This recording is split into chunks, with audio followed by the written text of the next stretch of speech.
Sit.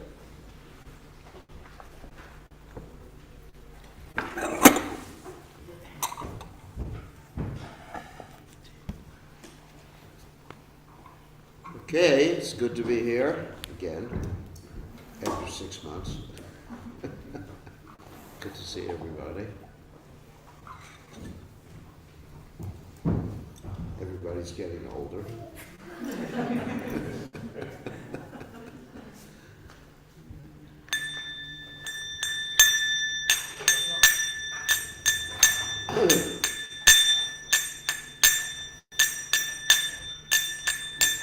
Jayo Radhamadhuva Kunyari Harti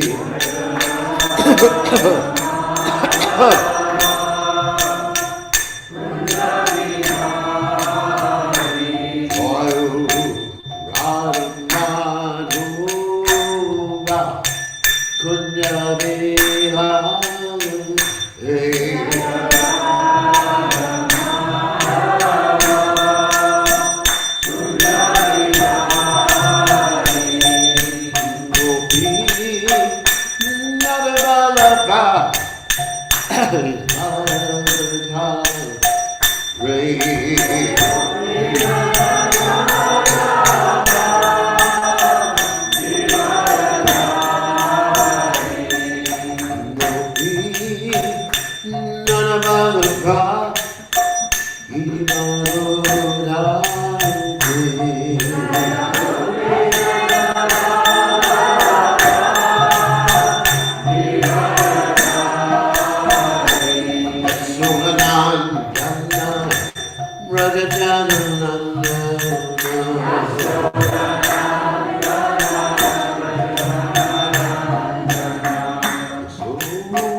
Prabhupada, Paramahamsa Parvatakacharya, also Tera Satashi, Shimad, His Divine Grace, Abhaya Charanana Bhaktivedanta Goswami, Srila Prabhupada Ki Jai. ISKCON Founder Acharya, Srila Prabhupada Ki Jai. Anantakoti Vaishnav Vrinda Ki Jai. Namacharya Srila Haridas Thakur Ki Jai. Friends, say Kaho Sri Krishna Chaitanya Prabhu Nityananda. Shri Advaita Gadadhar Srivasadi Gaur Bhakta Vrinda Ki Jai. Shri Shri Radha Krishna Gopi Gopinath Sayamakunda Radhakunda Giri Govardhan Ki Jai. Vrindavanam Ki Jai. Maturanam Ki Jai. Jagannath Swami Ki Jai. Yamunamai Ki Jai. Shrimati Lasi Devi Ki Jai. Samaveda Bhakta Vrinda Ki Jai. Gaur Premanand. All glories to the assembled devotees. All glories the assembled devotees. All glories the assembled devotees. All glories to Shri Guru and Gauranga, Srila Prabhupada Ki Jai. So, we are reading today from Srimad Bhagavatam, 3rd canto, 10th chapter, text 15. Om Namo Bhagavate Vasudevaya.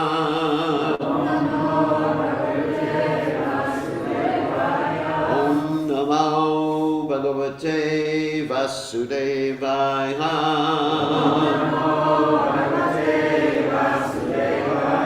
Om Namo Bhagavate Vasudevaya.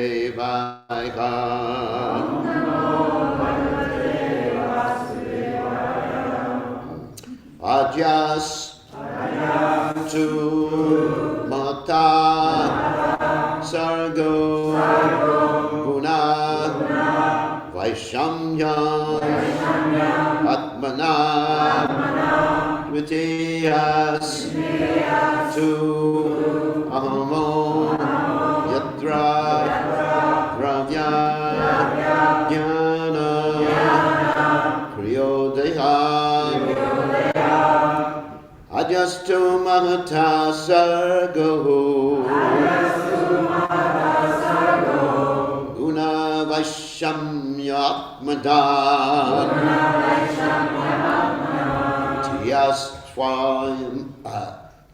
Dvitiyas Swamo Yatra Ravya Jnana Kriyodeha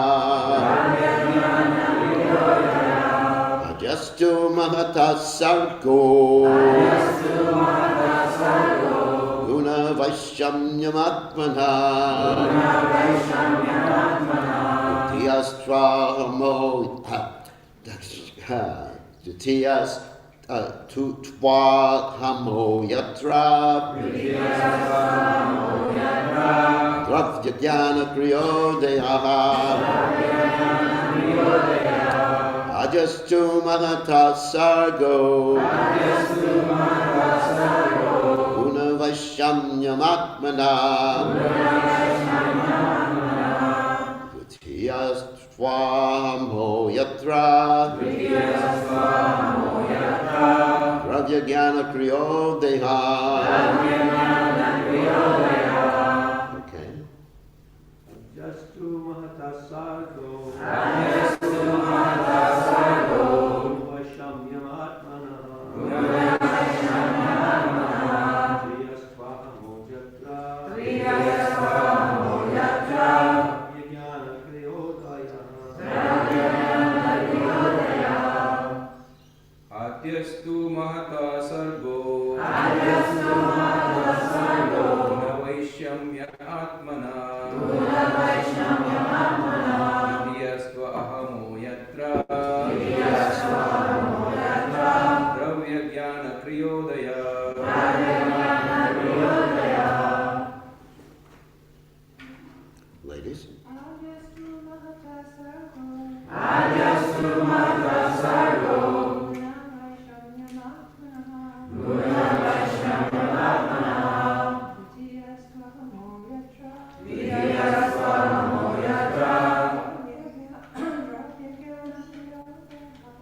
Right?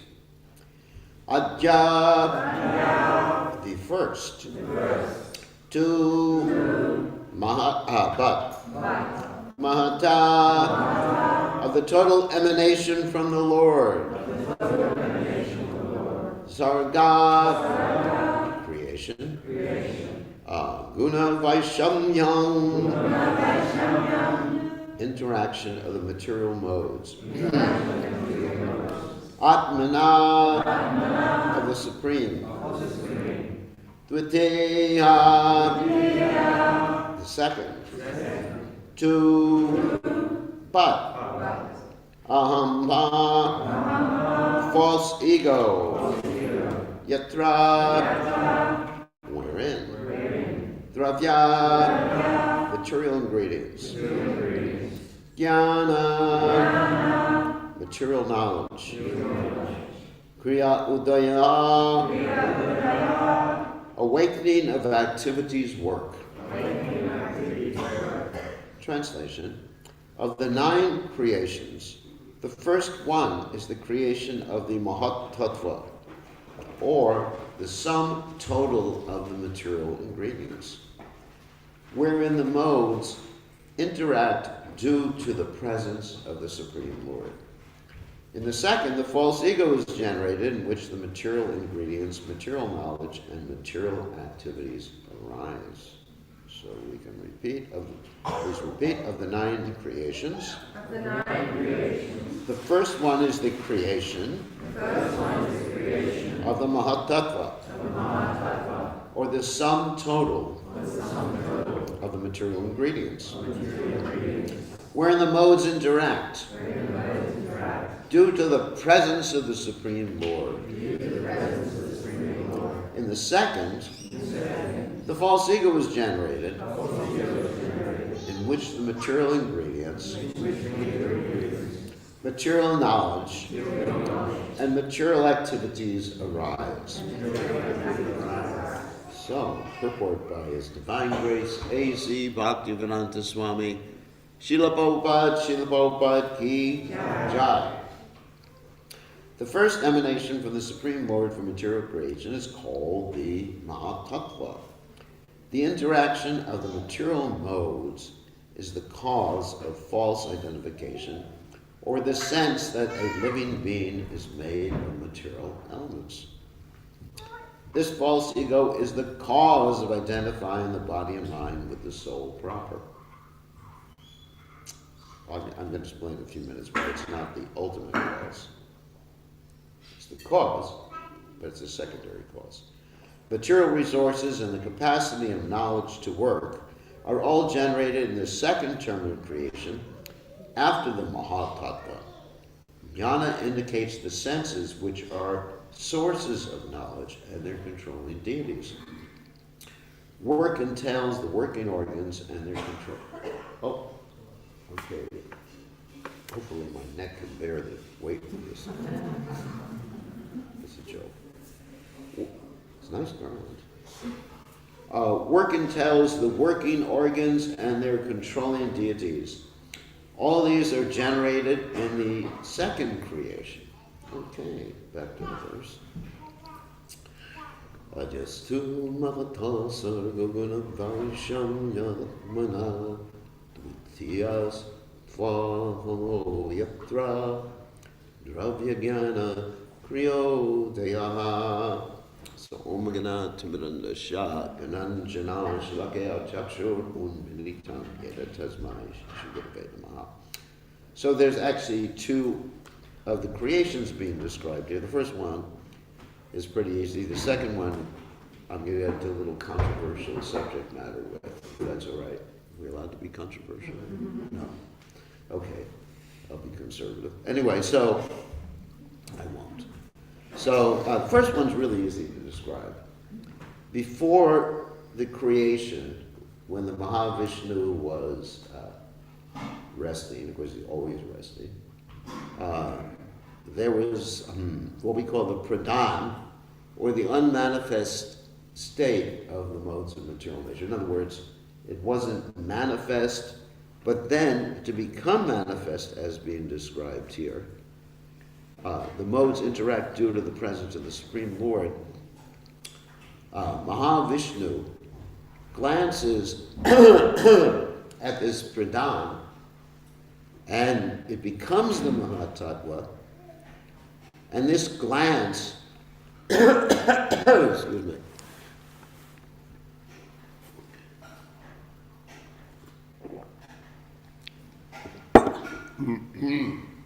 this life in the body.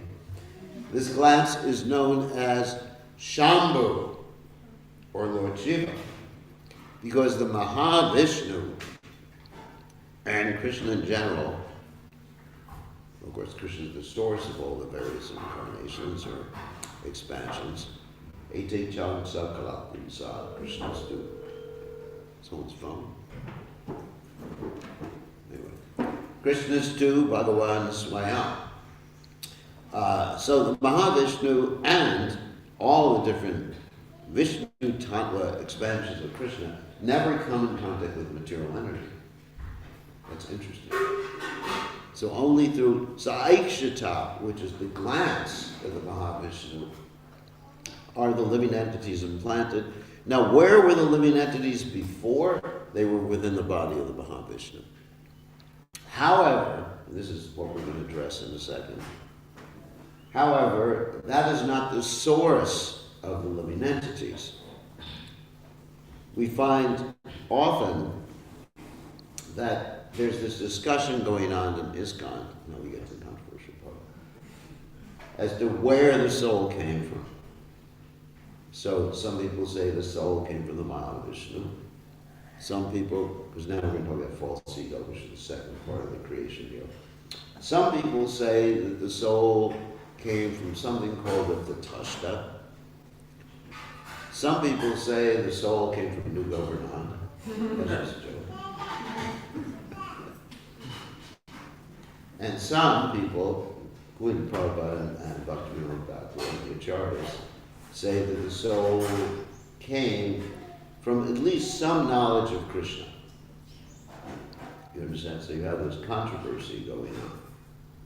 So I'm going to make some references to Prabhupada's statements and also Bhagavad Gita and other different statements here that indicate that the soul and the false ego come because of our own endeavor, our own conscious choice.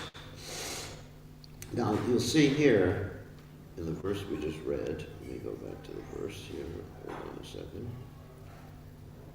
that,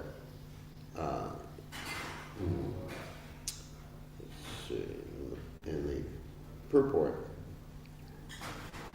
yes, it says, this false ego is the cause, the interaction of the material modes, here this is what I want to refer to, is the cause of false identification.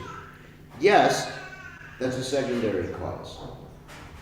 The cause of the false identification with this material world is our desire, Krishna Vadhimukha, to turn our heads or our faces away from Krishna. So Prabhupada one time was asked about the material world, and he said, actually, we cause the material world. Now that's very interesting. What does it mean, we cause it? We're the cause of the creation of the material world. Prabhupada gave the example in the same way that a prison house, ultimately, the ultimate cause of a prison are the prisoners, not the government.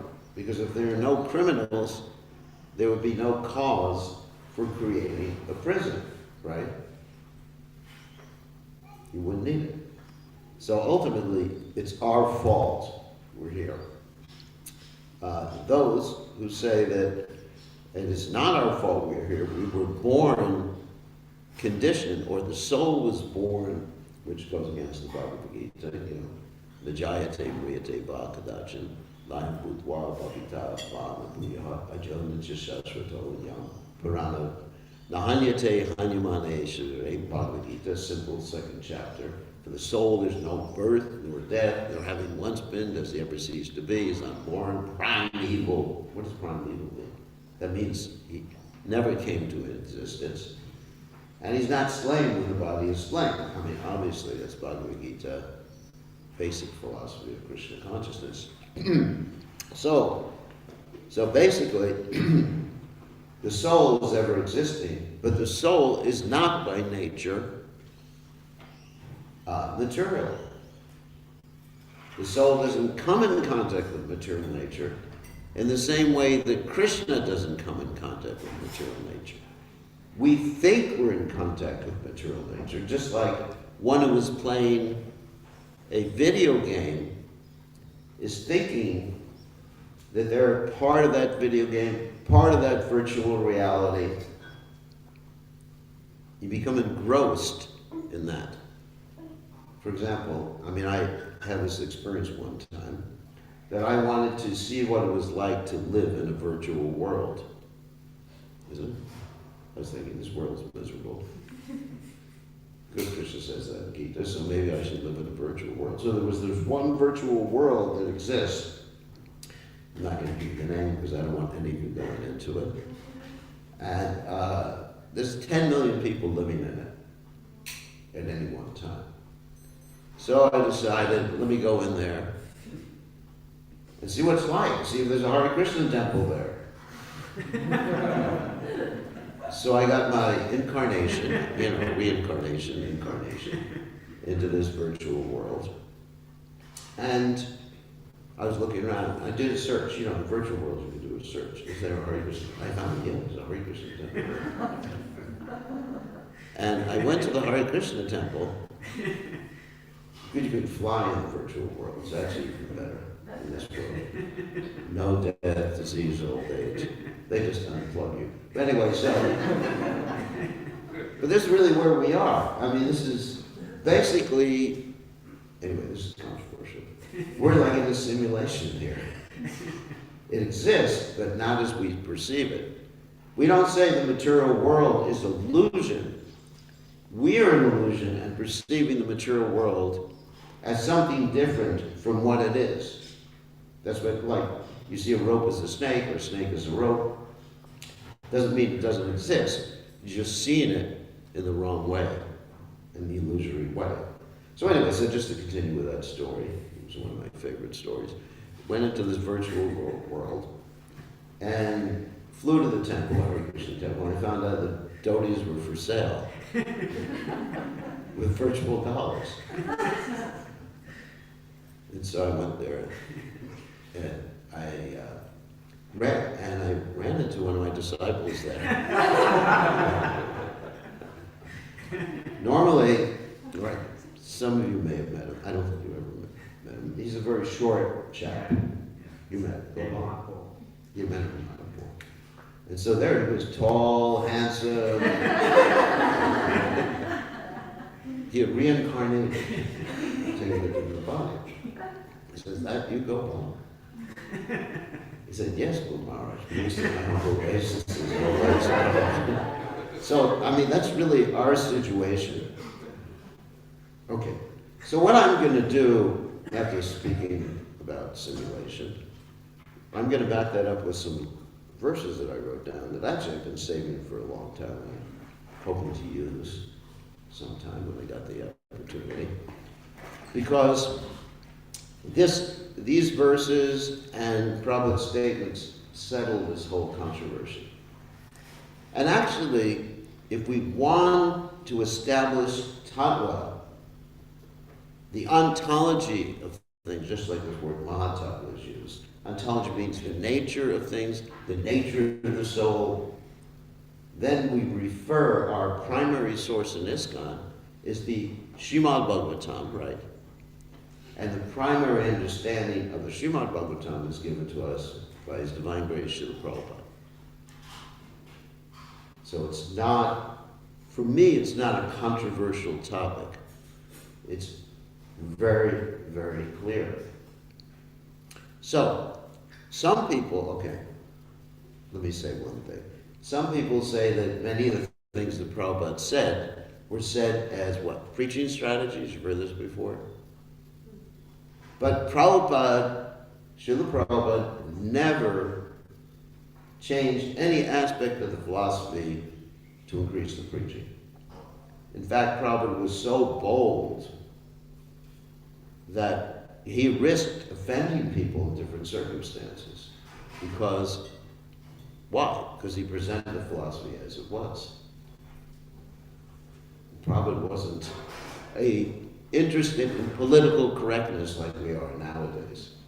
Because now I have to be very worried about political correctness, saying the right thing, using the right words, but Prabhupada wasn't. Prabhupada was not a politician. Prabhupada presented things as they are. So anyway, so apart from that, I am going to make some references from the Srimad Bhagavatam and from Prabhupada's statements that back up or verify what I've been saying. First reference is from the 11th canto, 2nd chapter, text 37, famous verse of the Srimad Bhagavatam.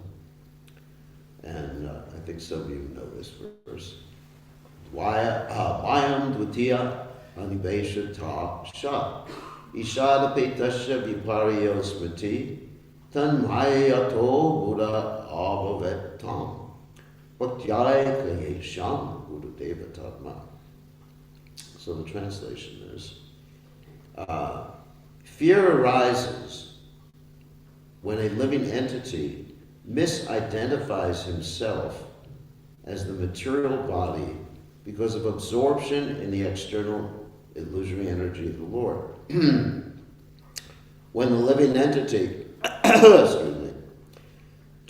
thus turns away from the Supreme Lord, he also forgets his own constitutional position as a servant of the Lord. That's the false ego, I and mine.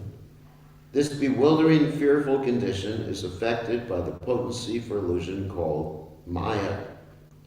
Therefore, an intelligent person should engage unflinchingly in the unalloyed devotional service of the Lord under the guidance of a bona fide spiritual master, whom he should accept as his worshipable deity and his very life and soul. Okay, very clear.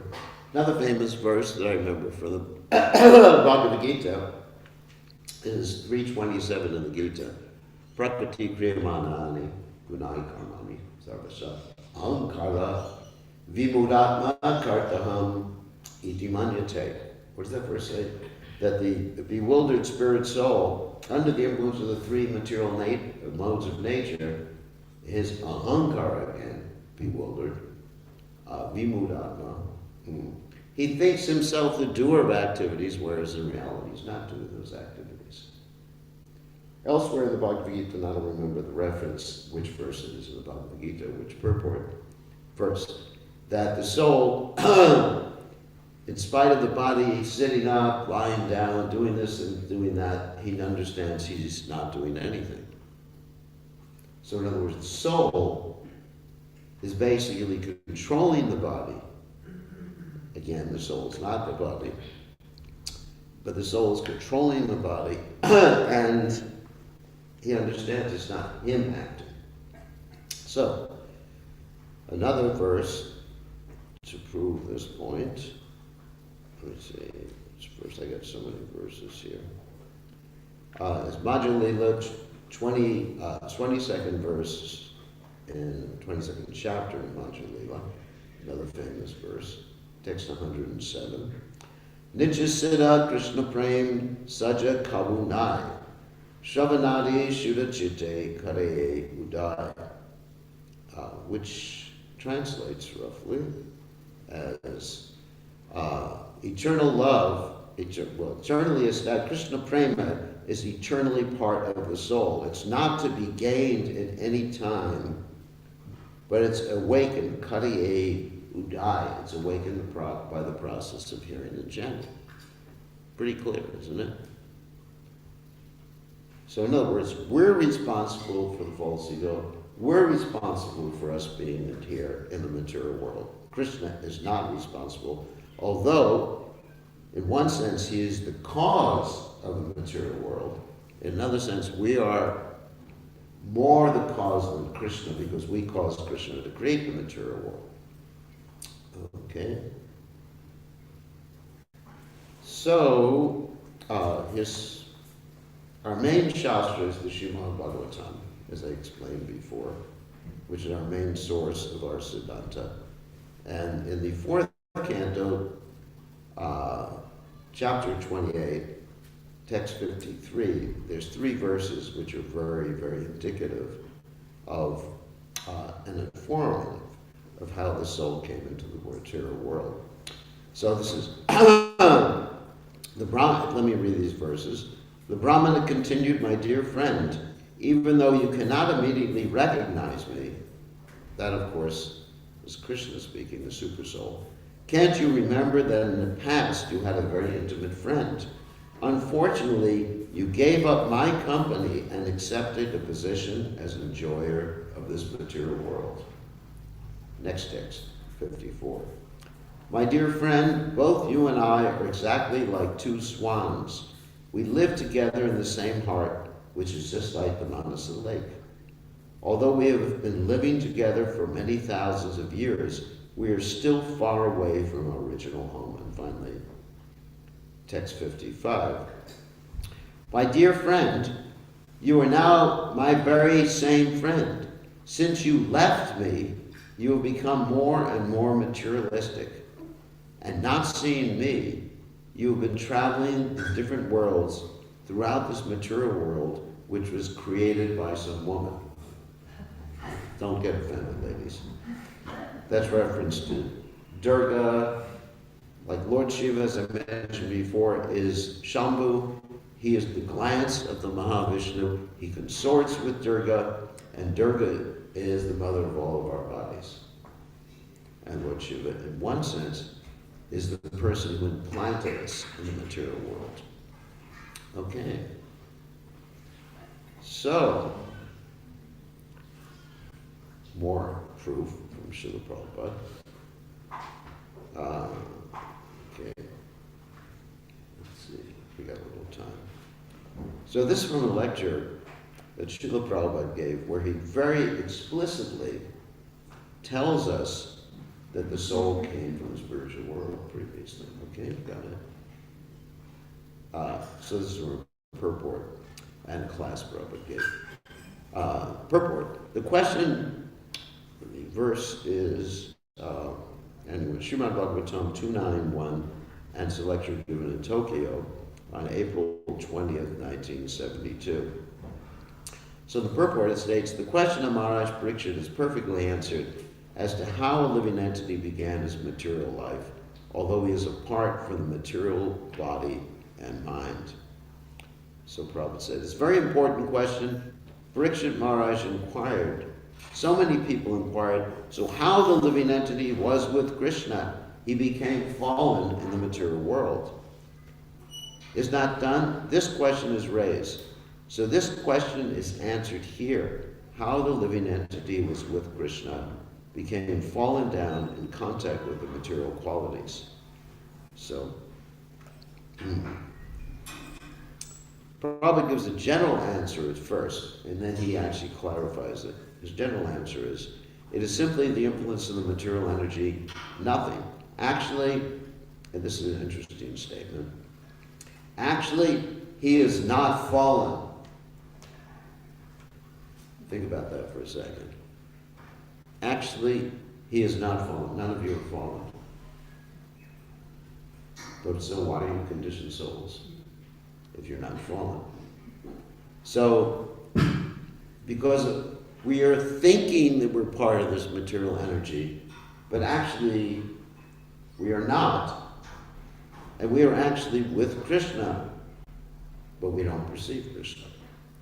Another example is given here, probably answers this. Just like the moon is covered with a scattered cloud, a passing cloud you have seen, everyone has experienced. The cloud passes and it appears that the moon is moving. Have you seen this? And the devotees say yes. The Prabhupada says, actually the moon is not moving, it is maya or illusion. It appears that the moon is moving. But similarly, the living entity, because he is a spiritual spark of the Supreme, it is not fallen. It is not fallen. Prabhupada repeats that twice. But he is thinking, I'm fallen, I'm material. This is the reason. He is thinking, I'm this body. Actually, the body has no connection with me. And Prabhupada talks about the connection of this. I'm going to skip over a little bit. The moon is far away from the cloud and has nothing to do with the cloud, but it appears that the moon is moving. So there's quite a lot here. So I'm just going to skip over some of it. It is the maneuver or handling of the illusory energy of Krishna. This illusory energy develops when we forget Krishna.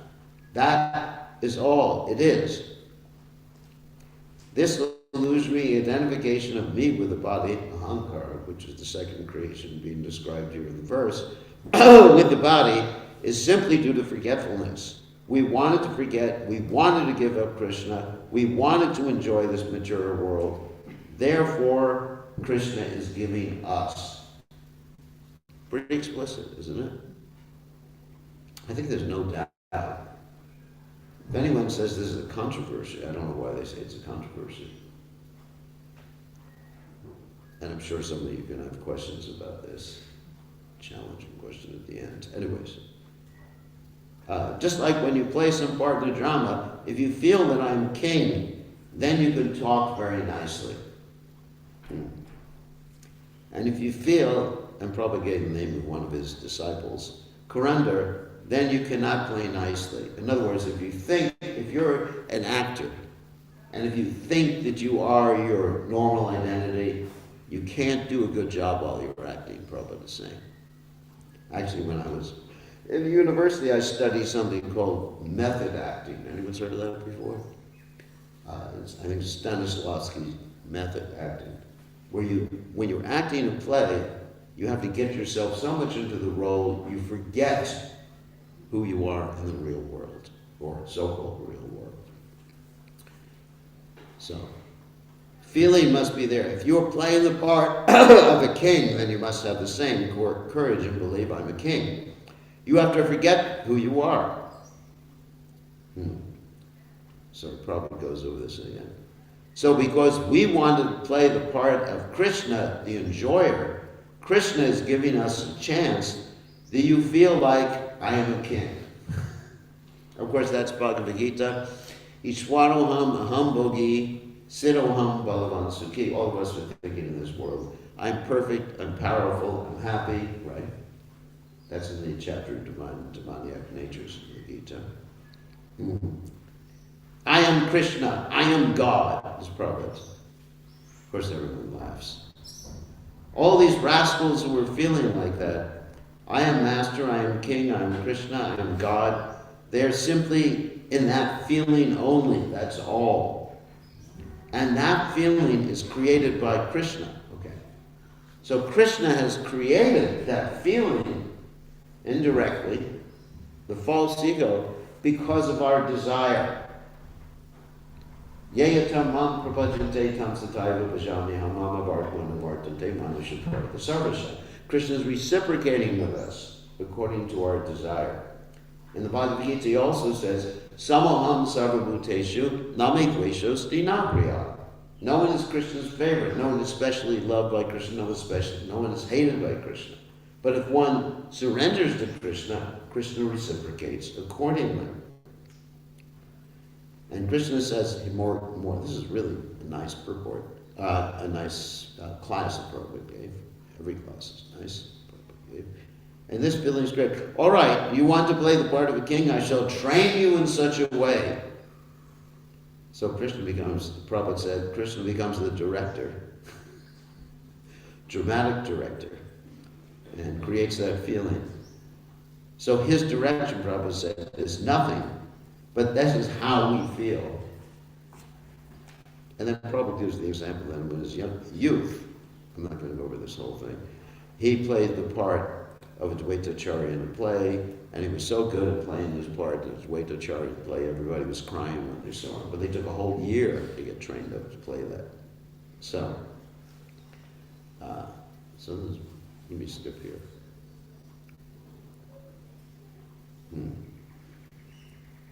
Prabhupada gives many more statements here.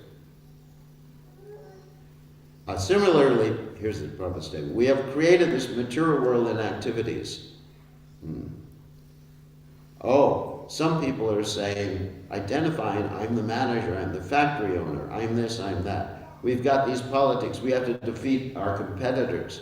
All these things are created exactly like that. Swapna drashtur ivanjasa. Just like a man is creating his particular situation simply by a dream. So the answer is, when someone asks you that, when one has become in contact with his material nature, Prabhupada says, our answer is that he has not come in contact. He is thinking by the influence of the external energy. Just like the same example, a man is dreaming. Prabhupada repeats himself here. Actually, he has no contact with that. Similarly, actually, we are not fallen. We cannot be fallen. But we have created a situation, in other words, that we think that we've become fallen. Try to understand this point. It is a very important point. We have simply created a situation. We have not created a situation. Prabhupada appears to say something different. Krishna has given us a situation. So our desire is created, but in essence, ontologically, Krishna has created the material world. Because we wanted to imitate Krishna, so Krishna has given an opportunity. That is, all right, imitate. You want to be imitation king. Prabhupada says the same thing. Do like this. People will applaud. Oh, it is very nice. Okay, Prabhupada says the same thing of playing the parts. All right.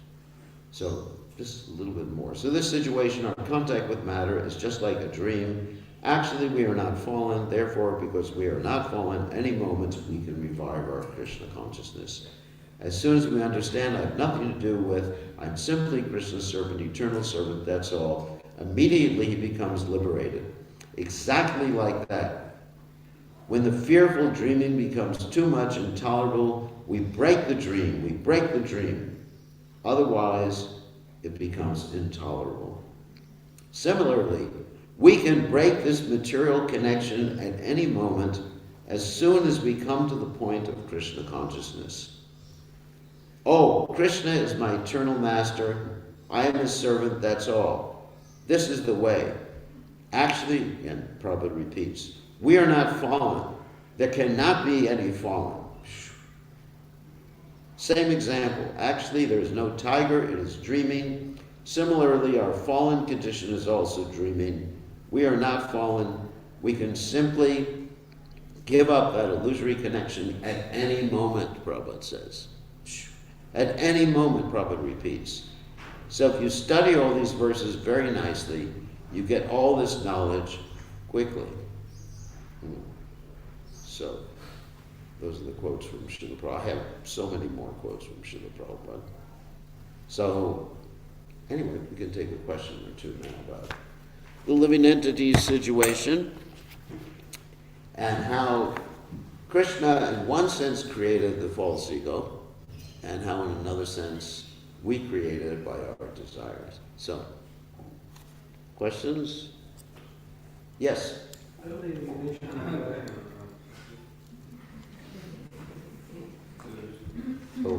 Earlier I mentioned, technology. yeah, technology. Earlier you mentioned the soul is controlling the body. But I was thinking that if the body's doing all this dumb stuff, is the soul maybe animating in the sense that it's the life force, Yeah. but it's not really controlling in the sense of, I want to do this ridiculous stuff. Not directly. So of course, as we read previously in this particular chapter, there are eightfold material elements: earth, water, fire, air, ether, mind, intelligence, and false ego. And we have a gross body, which is normally what we call the body, which is the Pancha Mahabhuta body, earth, water, fire, air, and ether. And this gross body is controlled by the subtle body. And the subtle body is the covering of the soul. So it's actually the subtle body, mind, intelligence, and ego that are controlling the body under the direction of the soul's desire. Does that make sense? But as far as controlling, ultimately, we're dependent on Krishna.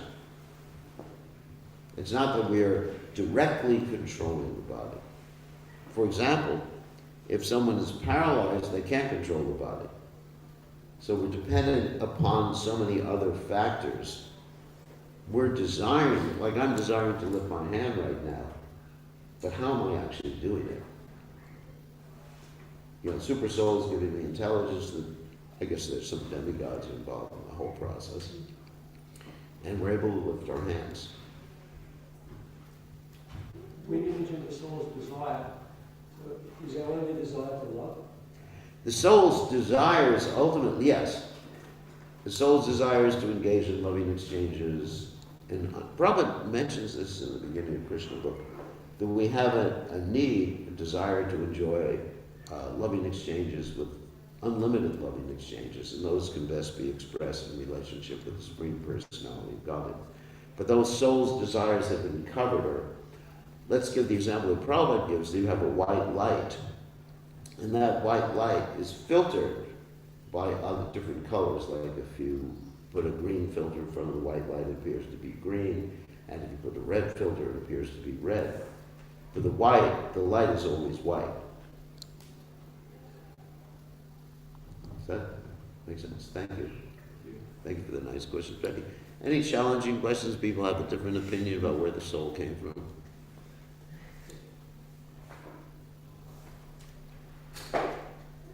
Not working. It's Vaishnavi in disguise. For the class, my question is, you mentioned about how we just need to understand that we are a servant of Krishna, and yet Prabhupada said that. you're repeating. So we have many lifetimes of conditioning, so many layers. So even though us as aspiring devotees, we understand in theory the principle, but every day, even daily, we are faced with the challenges and choices of choosing Krishna or choosing our lower natures and mind. Yeah. So can you give some action steps of how we can choose Krishna and be patient with that gradual process? Okay, I can give you a quick process or a slow process. Which do you want? Quick one. Okay, so what does it mean to choose Krishna? Choosing Krishna means to act always according to Krishna's desire, right? Anyabi lashata shunyam jnana karma navritam anukuyena krishna anushilanam bhakti-uttamam, right? You know the verse from Nectar of Devotion? That's a nutshell verse in the Nectar of Devotion. For those who don't know it, I'll give a rough translation. Anyabi lashata shunyam. One has to be free. Shunya means like zero, nothing, zilch, whatever way you want to express it. And he said we have to be free of any desire for gross or subtle sense gratification or the desire for liberation. And so that's pretty hard because you can't do a negative. If I say you shouldn't have any desires, what do you do about it? Isn't it? It's kind of hard. No more desires. Okay. Don't be attached to the body. Don't be attached to eating prasadam, which comes next. Don't be attached. No, I can't say that. That's spiritual. So, don't be attached to anything related to this world. Okay. How do you do it? You can't. You can't do it, don't. So, Rupa Goswami gives us the positive way to do it. Anukulyena Krishnanushīlanam bhakti-rutamam. He says the way to do it, and I'm going to really tell you the quick way in a second, because this is all difficult stuff. You have to do what Krishna wants, but not only do what Krishna wants, just don't do it in your mind, and also you have to do it with a sense of what? Devotion. 3 qualities.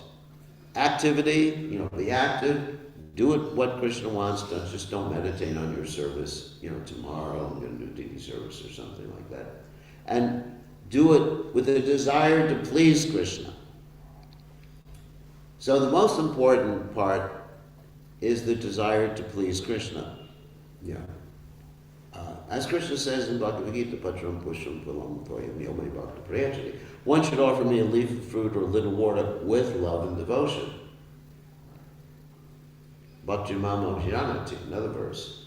One can only know Krishna by devotion. So how do you get that devotion? The question is, how can you do everything with devotion?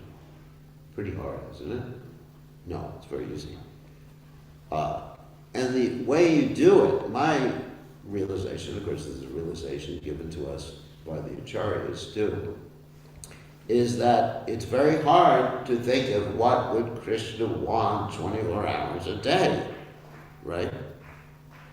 Therefore, Krishna has sent his devotees to this world, and specifically we have Srila Prabhupada and our whatever spiritual master you're initiated by.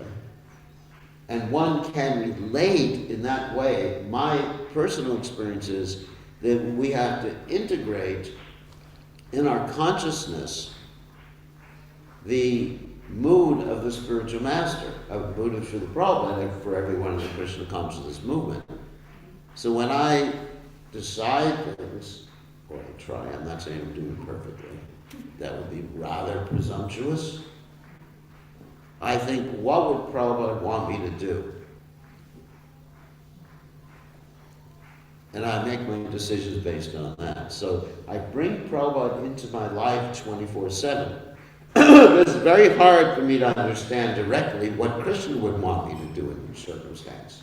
Because I read the Bhagavad Gita and I just come up with the answer, you should get on a chariot and start killing people. Right? Of course I read the Chaitanya Charitamrita, I get a more down-to-earth answer. Preach Krishna consciousness. And then I understand Prabhupada and develop a relation, which each and every one of you can do, regardless of who you're initiated by. Then I understand more precisely what to do and what not to do, and I can connect my actions with Srila Prabhupada. And you see, Srila Prabhupada did that with his Guru Maharaj. Why did Prabhupada come to the Western world? You could say out of his compassion, which is true, but because of the order of his Guru Maharaj, which is the active, according to Prabhupada, is the active principle in spiritual life. So if you think like that, then every act can become an act of devotion. And not only an act of devotion, you will experience 24/7 something called the bhakti ras. Because that's really what you're hankering for, with the soul, that was touched on before. What the soul is hankering for is that relationship, that ras. Ras means relationship, or taste of relationship, sorry. That relationship with Krishna. And then life becomes pleasant whatever you're doing, wherever you are, when you're thinking like that. That's an easy process to enact. So, anyway, that's my answer. That's how one can just overcome all this illusory energy, and you're not actually here. You think you're in the material world. The material world exists. But you think you're in the material world, but you're not in the material world. The soul does not come in contact with matter. Just like Krishna at the time of the creation, Krishna doesn't come in contact with matter.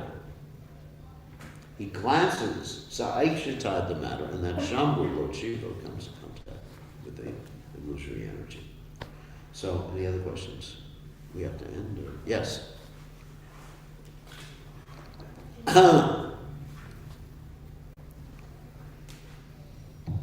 Krishna. For myself, I'm not so worried about the origin of the jiva because I'm down here and that's Right. up there. But obviously that conversation has come up a few times with devotees, and the one sort of argument, I guess, that I've heard is that, well, if Krishna is all attractive, then why would we ever want to enjoy without him? That's a good question. Why would we want to enjoy without Krishna if Krishna is all attractive?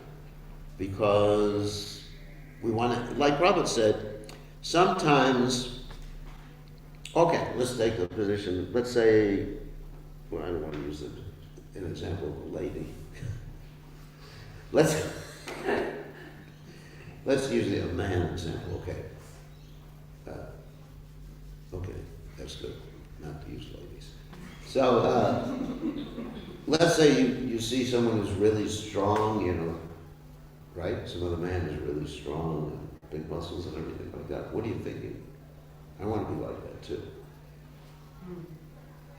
So, yeah, I mean, the person is very attractive. Or let's bring some ladies into this. So if a lady sees another lady who's very attractive, then she's thinking, I should copy some of those things that she's doing, so I will be attractive. So, but the real question that comes into my mind that people have is, if there's no envy in the spiritual world, how can one become envious of Krishna in the spiritual world if envy doesn't exist? I mean, that's really a substantial doubt right there. So, I'm playing the devil's advocate with myself.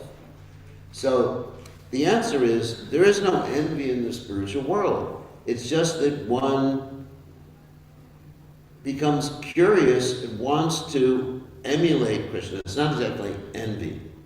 Just like a mother. The other example Prabhupada gives is that there's a mother cooking. And her daughter sees her cooking. The daughter is not envious of the mother, but she wants to have her own stove and cook too. I experienced this when I was young. Because I wasn't your daughter. That's always this. God was always the same gender. So, but I had a friend who was a girl, not a girlfriend. I mean, you're only 3 years old, 4 years old or something. So it was innocent, platonic, as they say. So my friend had a play stove because her mother gave it to her, made of metal, and she used to cook clay cupcakes, which were not so tasty. She even gave me one. I did not offer it to Krishna. So, and then she wanted to emulate her mother. It wasn't envious. She's not envious of her mother. But the living entity wants to emulate. He or she sees Krishna. And I'm not saying that we had a specific, let's say, relationship that was fully developed in the spiritual world, but there was at least knowledge. And we're responsible, according to Srila Prabhupada, for being here. And actually, we're not here. We're responsible for being here, and we're not here. Anyway, that's another subject matter. But Prabhupada is very clear about this. And actually, another objection people have to the point that I just made was a statement that Prabhupada makes in the Bhagavatam about the fall of Jaya and Vijay. So I'm just giving the objections to my particular points. Prabhupada said there, he says, actually no one falls from Vaikuntha. So that's the main statement that people bring up to try to oppose the points that I've been making and that many of the devotees have been making. But if we look at that particular statement by Srila Prabhupada, that's in the context of a curse living entities falling because of a curse, not falling because of a desire to emulate. So everything in the Bhagavatam, this is called hermeneutics, where you look at different statements that Prabhupada made or different statements that are there in the Shastra, and you have to understand them contextually. I'm going to say contextually, to understand what is being said there. But the overwhelming quotes from Srila Prabhupada and the Shastras and Dr. Vinod Thakur and the Acharyas. I mean, I gave a seminar on the Jaiva Dharma, actually online. Overwhelming is that the soul was with Krishna. The soul made a conscious decision to come to this world. Okay, I think it's time to end, right? Thank you very much. All glories to His Divine Grace, Srila Prabhupada, Srila Prabhupada ki jai. Oh, Gauranga. Let's see.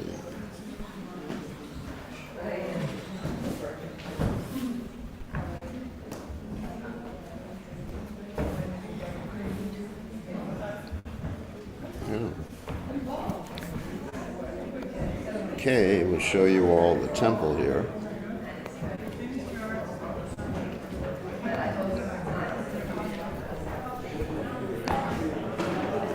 Right. Deities.